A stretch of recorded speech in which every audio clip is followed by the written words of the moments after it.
Utilitarianism is one of the most influential and at times controversial theories in ethical philosophy. At its core, utilitarianism proposes a simple yet powerful idea. Actions are morally right if they promote the greatest amount of happiness for the greatest number of people. This is called the greatest happiness principle. So according to this view, the morality of an action isn't determined by any sort of inherent quality or intention behind it, but rather by the results that it produces. In other words, utilitarianism is a form of consequentialism, an ethical approach that judges actions based on their outcomes. But while the premise may sound straightforward, applying utilitarianism to real-world situations reveals its strengths, its challenges, and indeed its complexities. To understand utilitarianism, we need to consider its historical origins. The foundations of this theory,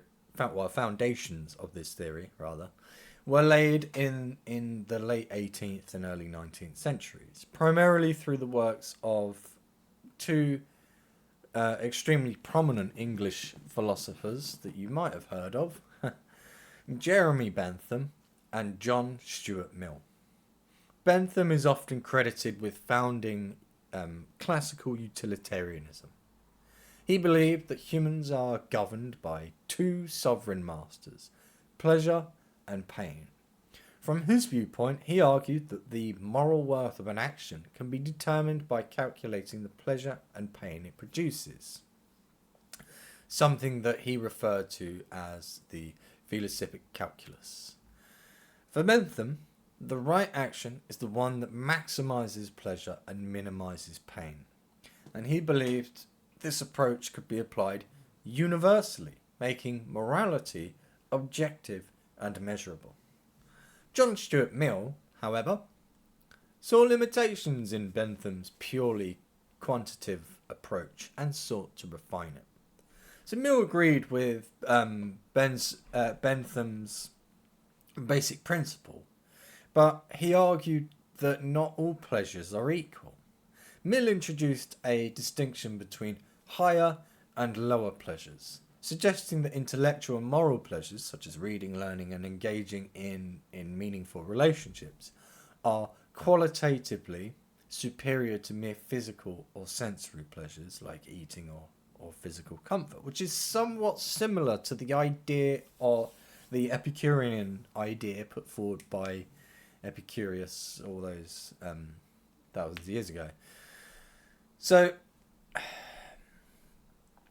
Mill argued that a person who has experienced both types of pleasure would naturally prefer higher pleasures, suggesting that a fulfilling life should be one of intellectual and moral development, not just sensory satisfaction. This distinction brought greater depth to utilitarianism, elevating it beyond a simple calculation of pleasure and pain. The structure of utilitarianism rests on three main principles: the greatest happiness principle, consequentialism, and impartiality. So as I said before, the greatest happiness principle states that actions are right if they produce happiness or promote happiness, and wrong if they produce or promote suffering.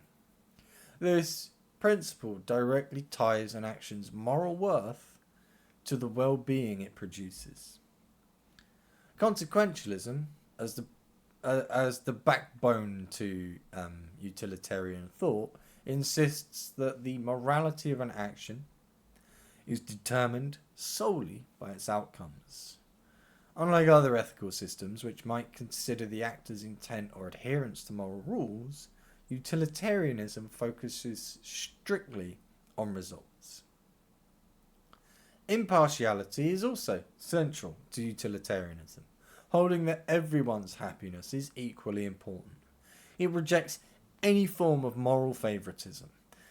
The happiness of a friend a family member, your child, your lover, or a stranger should all be given equal weight when determining the best course of action. So why has utilitarianism remained so popular? Well, the theory presents some I guess you could say appealing strengths. So first, utilitarianism encourages a focus on overall welfare, directing us to think beyond the interests of the individual and consider the broader impact of our actions. It inspires a sense of responsibility to contribute to the collective good, making it particularly relevant in decisions affecting large groups, such as public policy or healthcare. Utilitarianism is also adaptable, providing moral flexibility by allowing ethical responses to change based on context and outcomes. This approach can be useful in complex situations where strict rules may lead to morally unsatisfactory results. Furthermore, by valuing impartiality, utilitarianism promotes fairness and equity. Since everyone's happiness matters equally, utilitarianism encourages a non-biased view, which can be beneficial in the sort of diverse multicultural societies that we live in today. However, utilitarianism is not without its challenges, and several criticisms highlight potential flaws. One major criticism is that utilitarianism can fail to protect individual rights. Because of its focus on the greatest good, utilitarianism might justify actions that harm individuals if they result in a greater net benefit. For instance, the famous Trolley Problem, where a decision must be made to save 5 people by sacrificing 1. Utilitarianism would endorse pulling the lever to save the 5, but many feel uneasy with this as it involves actively choosing to harm an individual. The focus on outcomes can sometimes seem to overlook the inherent dignity and autonomy of each person, something that other ethical theories, such as Deontology, place at the forefront. So another criticism is that utilitarianism makes it challenging to measure happiness or well-being. Happiness is inherently subjective. What brings joy to one person might bring discomfort to another. Bentham's notion of a philosophic calculus, while theoretically intriguing, is practically speaking difficult, if not impossible, to implement. In real life, it's not always clear how to weigh the consequences of an action accurately or predict all potential outcomes. The difficulty of predicting outcomes leads to another issue: moral calculus. Determining the right action requires estimating and comparing positive and negative outcomes for all involved, something that can be enormously complex and uncertain. This complexity is exacerbated when outcomes are long-term or have indirect consequences that are hard or maybe even impossible to foresee. One of the most controversial aspects of utilitarianism is its ends justify the means approach, which can lead to morally questionable actions if they produce good outcomes. Utilitarianism could theoretically justify lying, manipulation, or even harmful actions like murder if they lead to an overall increase in happiness. This is often at odds with our moral intuitions, which suggests that some actions are wrong regardless of the outcome. To further illustrate these points, let's look at some examples of utilitarianism in practice. So public health initiatives, like vaccination programs, are a classic example. By vaccinating a population, the goal is to achieve herd immunity, protecting society from disease outbreaks. Although some individuals may experience side effects, the overall health of the community improves, which aligns with the utilitarian principles. Another example can be found in poverty reduction policies. And by redistributing wealth through progressive taxation or social programs, the government can significantly improve the welfare of low-income populations, leading to an overall increase in societal well-being. However, utilitarianism's limitations become more apparent in the more sort of morally complex situations. So the trolley problem that I mentioned before presents a dilemma where utilitarianism's focus on outcomes can and indeed does conflict with personal moral intuition. Similarly, historical events such as the atomic bombs that were dropped on Hiroshima and Nagasaki illustrate utilitarian thinking in practice. The bombings were justified by some on utilitarian grounds. It was argued that ending the war swiftly would save more lives than a prolonged conflict. Yet, the immense suffering and immediate loss of life caused by the bombings raise significant ethical questions about whether the ends truly justify the means. A further hypothetical situation or scenario highlights utilitarianism's potential to conflict with individual rights. So imagine a doctor who could save 5 patients in need of organ transplants by harvesting organs from one healthy person. Utilitarian logic might justify sacrificing the one to save the 5. Yet most would agree that this violates the individual's autonomy and right to life. This scenario shows how utilitarianism can, in some cases, lead to morally questionable conclusions. In order to address these challenges, some argue that utilitarianism should be complemented or accompanied by sort of other ethical principles. So deontological ethics, which is something I mentioned before a few moments ago, emphasizes the importance of following moral rules or duties, such as respect for individual rights, regardless of the outcome.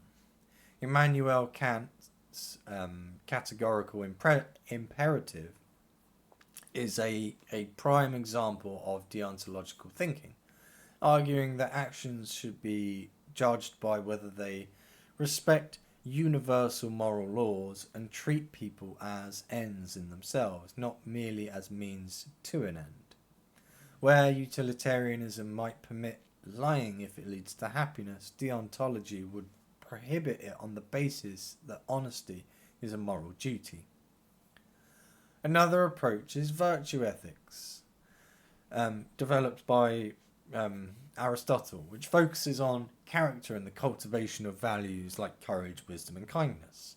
Virtue ethics suggests that moral actions stem from virtuous character, not simply from calculating happiness or following rules. This perspective encourages a balanced life, guiding individuals to seek moral excellence rather than merely calculating outcomes. Combining these ethical perspectives allows for a more comprehensive approach. By integrating the outcome-oriented focus of utilitarianism with deontological respect for individual rights and virtue ethics emphasis on character, we can create an ethical framework that seeks the greatest good while still honouring human dignity and fostering moral growth. So, in conclusion, utilitarianism presents a compelling, if not challenging, approach to ethics. It encourages us to think broadly, weighing our actions against let me try that again. Weighing our actions based on the well-being they produce. And it has inspired countless positive changes, particularly in areas like public policy, healthcare, and social justice. Yet we have seen, utilitarians focus on the greatest good can, at times, overlook individual rights and autonomy, underscoring the need to balance it with other ethical principles. As we face increasingly complex ethical issues from technological advances to global crises, utilitarianism will continue to provide valuable guidance, prompting us to ask, how can we maximize happiness? But perhaps equally important is the question, how can we do so while respecting each other's inherent worth? So that is, in a nutshell, essentially, that is utilitarianism. So a good example of utilitarianism can be found in Star Trek. In Star Trek, there is a character called Mr. Spock, and Mr. Spock, although when they created the character, they kind of based him on a misconception of Stoicism. So Spock is a being who's half human, half Vulcan, and Vulcans are very much like us human beings, but they are so they're aliens in this particular TV show, but they are logic machines. They suppress emotion, and there is a line that Mr. Spock says that is incredibly famous, and it, in my opinion, sort of encapsulates that sort of utilitarian principle, which is the needs of the many outweigh the needs of the few. That is, in a roundabout way, that is utilitarianism in a nutshell. So it is a useful ethical framework, but I'm not sure that it's the ethical framework, so to speak, because, well, we've gone through some of the struggles with it, but the biggest one really is the fact that it can, and indeed does on numerous occasions, completely overlook the rights of the individual. But on a more positive side, it does nonetheless promote the overall happiness and well-being of the population. So it is a complex, or more to the point, it's not complex. It's fairly simple, utilitarianism, but it's complex to put it into action, put it into practice, so, but it is an interesting way of thinking about things. And it's, if we were to ever achieve a sort of final form, so to speak, of an ethical framework, which I don't actually believe that we'll ever get to, but if we were to, in some way, sort of achieve that sort of utopian ideal of actually having a ethical framework that is the ethical framework, I do think utilitarianism, or some of its ideas, will play a part in that framework, because it's logical and it makes sense, right? But it's not complete on its own because of that issue regarding the individual. But yeah, so that's utilitarianism in a nutshell. I hope you found it informative and useful. And if you did, I would very much appreciate if you hit that like button and subscribe to the channel and do all those other things that the YouTubers are constantly whinging about. That would be wonderfully helpful and very much appreciated. So thank you very much for taking the time to watch this video and listen to me speak. Hope you found it interesting, and I hope you have a wonderful day, and I'll see you on the next one.